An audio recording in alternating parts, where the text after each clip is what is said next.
Многу прашања, недоволно време за одговори, затоа без долг вовед. Добар ден за денешниот гостин во Алфаскоп, подпредседателот на Единствена Македонија, Стефан Влахов Мицов. Добар ден, добре дојдовте. Благодарам, добро ве најдов.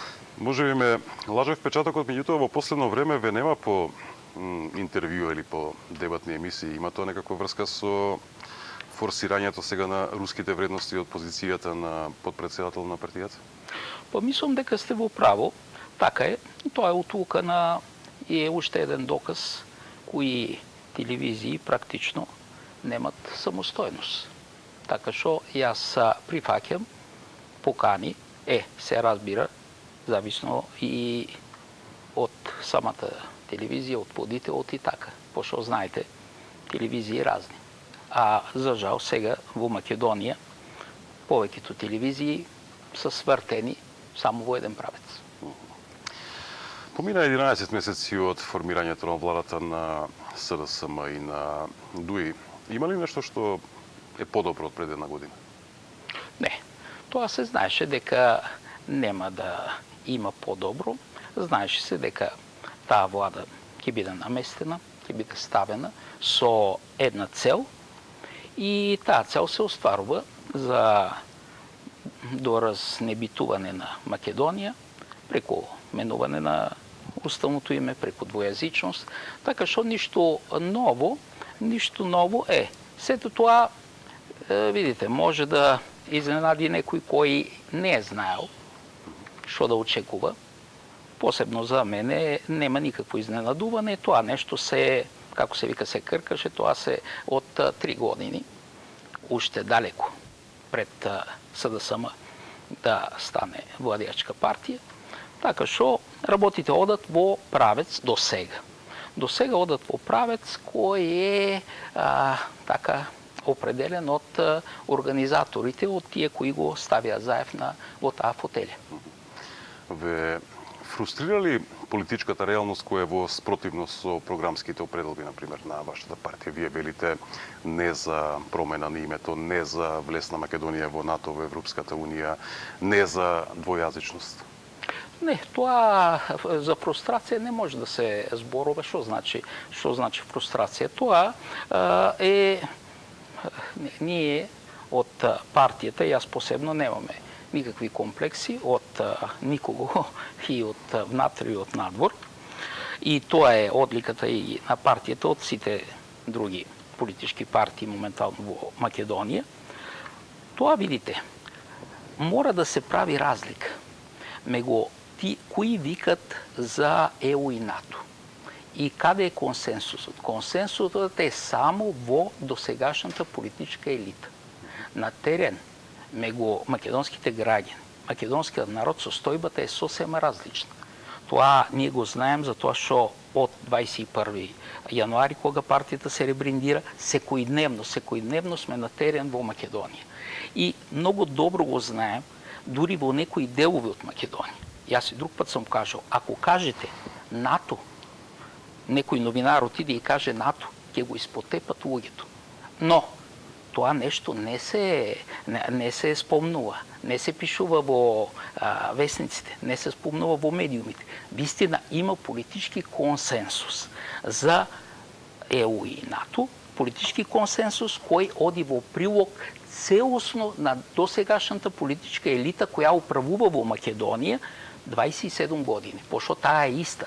Тие се менуват едни други, но таа е иста елита. Ќе се вратиме понатаму за вашите програмски определби, сакам нешто да прашам. Претпоставувам дека по службена должност гледате и слушате се од политички изјави. Имате ли проблем да ги следите и да ги анализирате изјавите на премиерот Заев, например? Сега ќе ви посочам еден цитат од неделата. Може би конечното решение, се мисли за името, ќе биде врзано со гласањето на Македонија како граѓани, со давање на нашиот суверенитет на Европската Унија, кон која сакаме да се члениме, и тога се отвора уставот и може би тука е решението заради тоа што знаете дека Грција бара промена на уставот заради промена на уставното име. Ова беше изјавата на Заев од неделата, за еден ден подоцна да се дообјасни дека тоа што го рекол баш и не го мислел. Настрана што вчера подпредседателот на Европскиот парламент Пападимулис, тој е од Сириза, изјави дека владата на Заев прифатила ерга омнес и дека сега е само техничко прашање како се тоа ќе се срочи во некоја форма на меѓународен договор? Видите, сега јас не се обтоварам премногу со изјавите на Заев, затоа што Заев е, како да ви кажем, Заев е еден фигурант, една кукла. Тоа истото јас ќе го споредам, и ако не може да станува споредба во однос на мок, на влијание и така, ќе го споредам со Трамп во САД. Трамп исто така е една кукла, нали, на која сугерират и така. Така што јас повеќе, кога сакам да дознам што станува,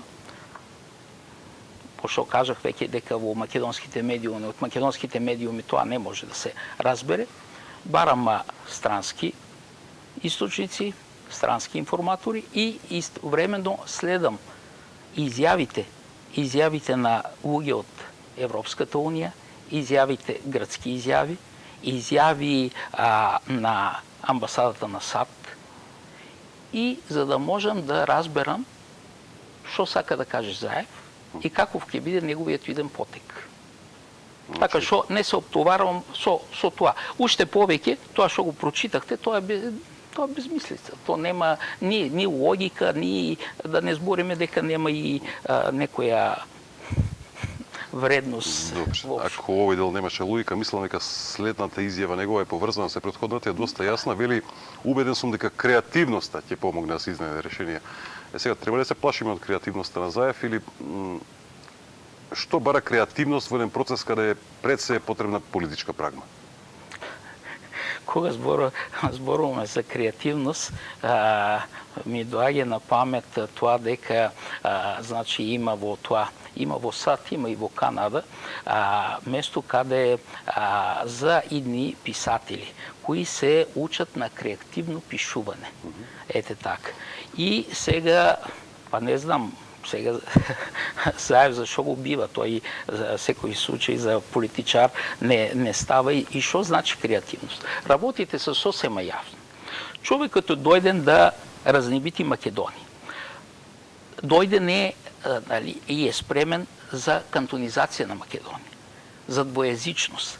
И се друго оди во таков контекст. Денес ќе ви направи една изјава. На утро, попладне друга, вечерта трета. Така што и проблемот е тоа што тие изјави не само што се контрадикторни помегу себе, но тие се контрадикторни и внатре во себе. И тоа што го е кажал на утро е контрадикторно, едно со друго значи и контрадикторно, и тоа што е напладне и така.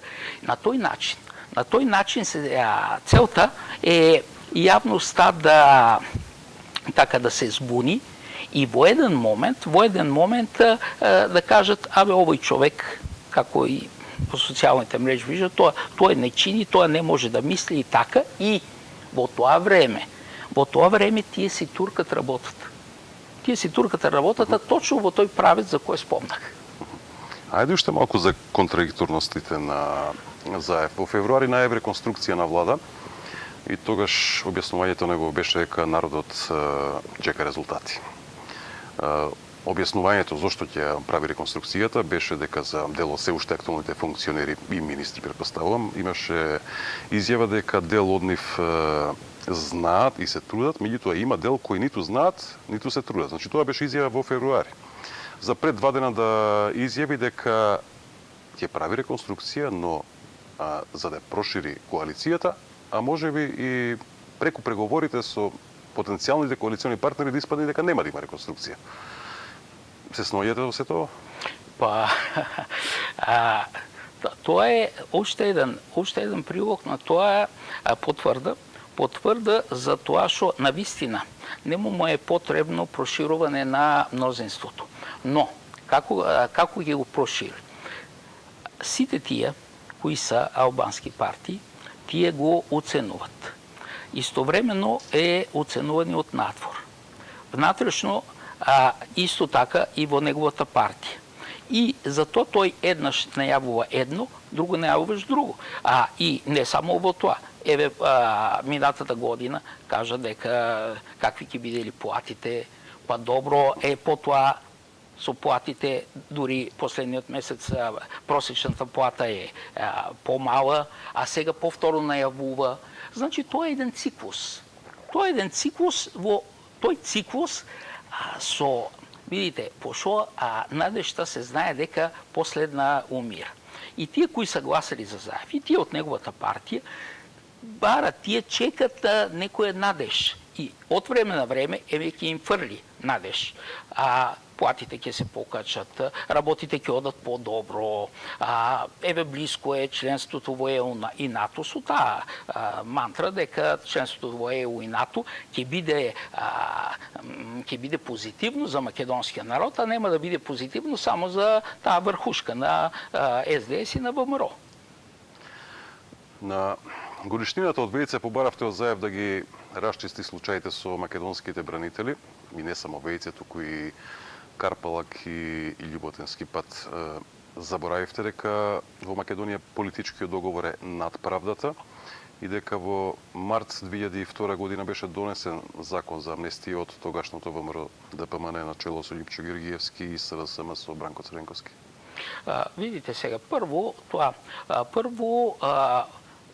не само политичките договори се над правдата, но и самите политички договори се менуват. Пошо знаете што беше со Охридскиот договор, па потоа сега со менување на Охридскиот договор и така. Но истовремено има работи кои не застаруват. Тие работи независно дали е имало амнестија, независно од што, фактите не можат да бидат, како некои велат, тоа е веќе минато. Ние да гледаме во иднината. Не можеш да гледаш иднината без да расчисти со минатото. И за тоа, какви са? Еве сега, Вејце на 28 април, кога са 8 убиени специјалци и полицајци, Карпалак, 10 исто убиени, на Љуботински пат, 8 припадници на резервистите од НАРМ. Гледайте, од околу 70 убиени во таа терористичка војна во 2001 година, припадници на македонските бранители, само тројци са загинали во открит бој. Сите останати са со кукавички од заседа. Сега, и таа работа мора, и не само со војната од 2001, мора да се расчисти. Мора да се расчисти и со претходното, и со тие договори кои се подпишани политички и така. Пошто ние практично што имаме? Ние имаме еден устав кој се однесуват кон него како партал. Уште од почетокот на 1992 година па до сега. Менува тоа. Закон се почитува закон, не се почитува закон. Кој закон се почитува? Уставот не се почитува, законите не се почитуваат. Пошто ако се почитуваат законите, тие мора навистина да важат за сите. А тие важат за македонскиот народ, но не важат за политичката елита и не важат за ова 13,6% малцинство кое владее во Македонија. Значи, каде имаме закони? Имаме напишени закони кои не се почитуваат. Од каде ви е овој процент 13,6? 13,6, тоа е бројот на албанското малцинство во Македонија моментално. Не е тешко да се сметне и голема заблуда и лага е тоа дека попис не може да се направи. Пошто многу тешко било да се направи попис. Видите, сите информации се содржат и во МВР, и во Министерството за правда и тоа. Така што, ако некој, јас тука ќе подцртам, ако некој сака на вистина да направи попис, попис може да се направи во рамките на 3-4 дена. И тоа, ако се работи така по 8 сата дневно. Ако работите понапорно, може и за 2 дена. Така што сите тие кои велат, попис не може тоа. Тоа са политички отлуки да нема попис, а не са технички.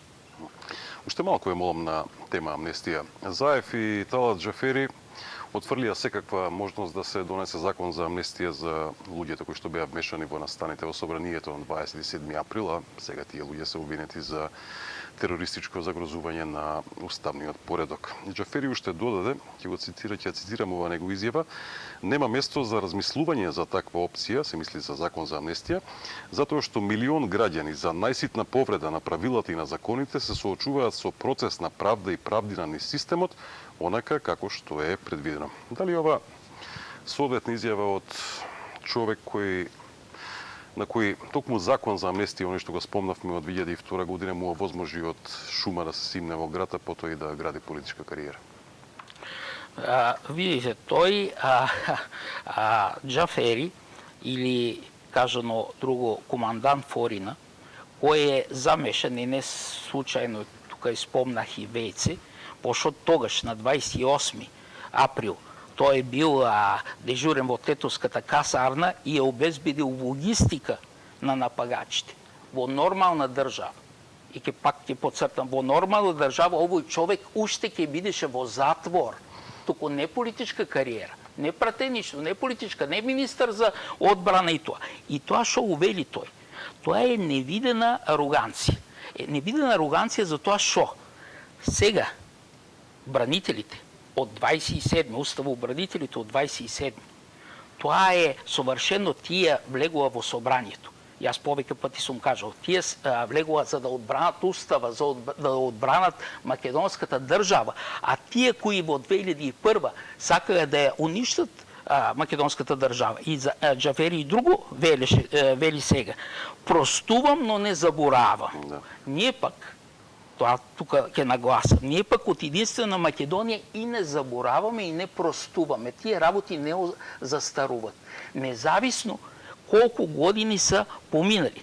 Сега ние знаеме, председателот Трајковски амнистира 66, тогаш терористи, во 2002 година во март, собранието во ден со останатите.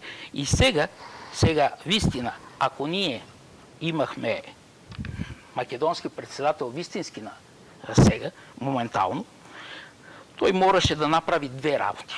Прво, да ги ослободи уставобранителите од 27 април со еден указ и со втор указ да им даде награда, ордени за достоинствено поведение. Затоа што тоа са уставобранителите и видите сега. Сега ќе набројам некои од нив, а не тие кои беа функционери, ВМРО и се испазари со нив да ги ослободат и така и така. Тоа са, а тие и сега лежат са притворени. Игор Јук, Горан Ангелов, Ацо Тошта, Коста Делов, Саша Ценков и други се ставија повторно во притвор и Јане Ченто. Тоа се знае. Неговиот дедо што е бил и сега тој. Состојбите са ситуацијата е иста. Иста е. И затоа и луѓето на ист начин делуват. Донекаде се согласам со вас, меѓутоа имам една дилема. Како ќе дојдеме до национално помирување? Тоа не е неопходно.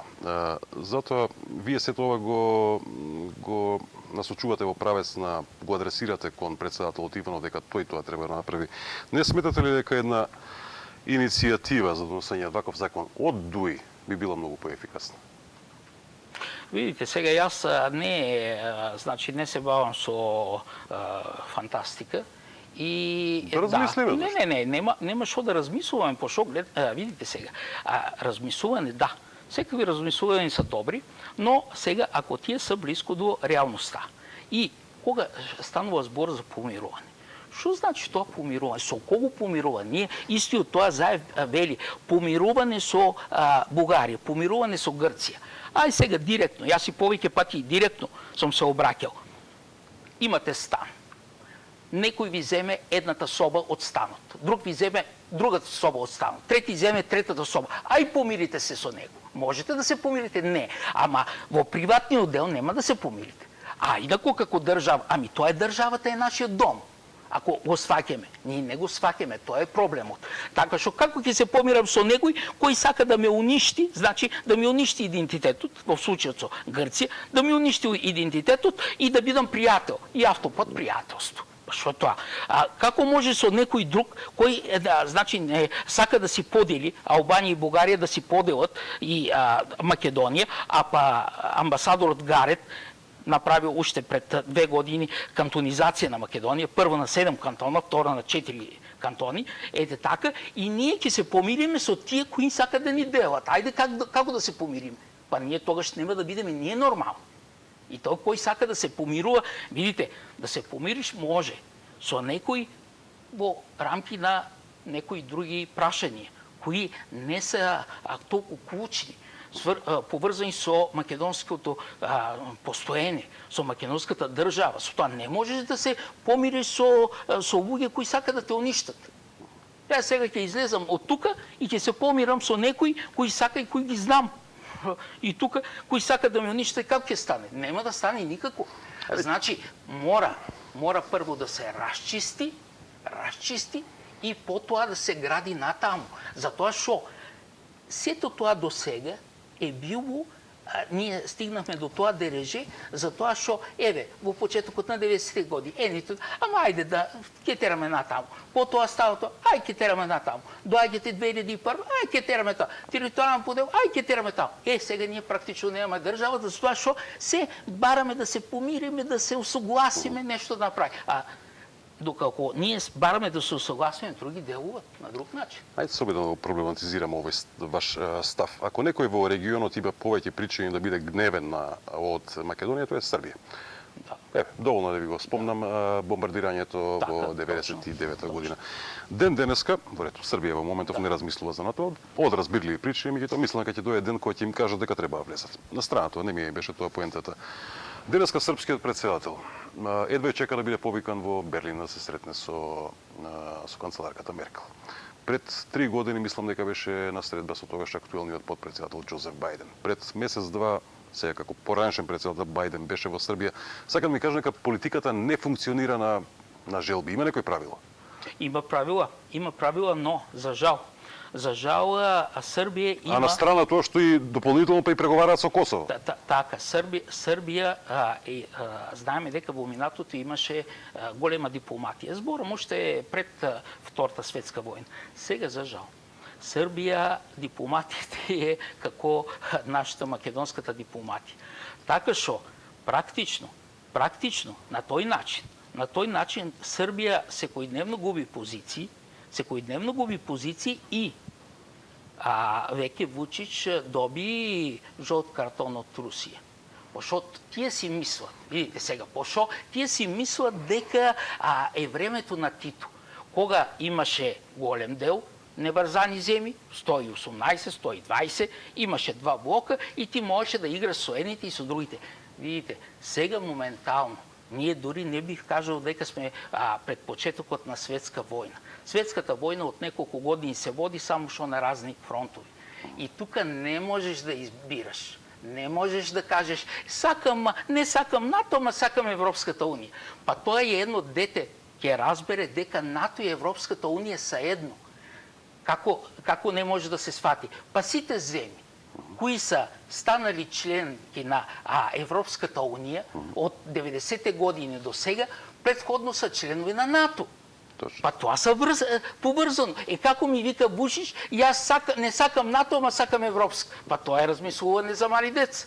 Затоа ви реков ќе дојде ден кога ќе им биде кажано на србите дека всушност сакале да бидат дел од НАТО. Меѓутоа понатаму за тоа, ако го спомнавте дека Србија доби жолт картон од Русија, сигурно не сте заборавиле дека доби жолт картон и од Соединетите американски држави преку Брајан Хојтји. Сеќавате што му рече на Вучич дека не можете да седите на 2 столчиња.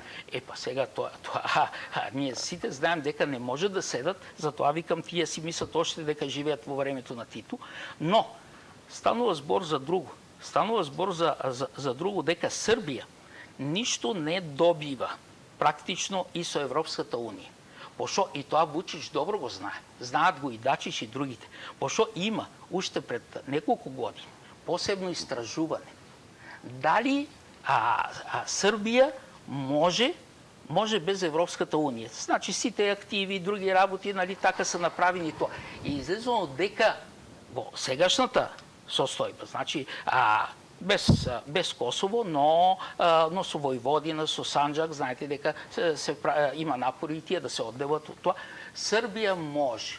Србија може. Тоа Вучич го знае. Сега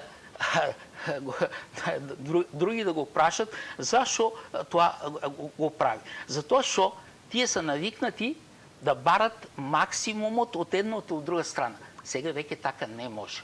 До сега може да се играло, сега веќе не може да игра. Прочитав една ваша колумна каде што велите дека Македонија во сите овие 27 години никогаш не се обратила кон Русија да побара некакво стратешко партнерство или не знам како рековте во колумната. Да.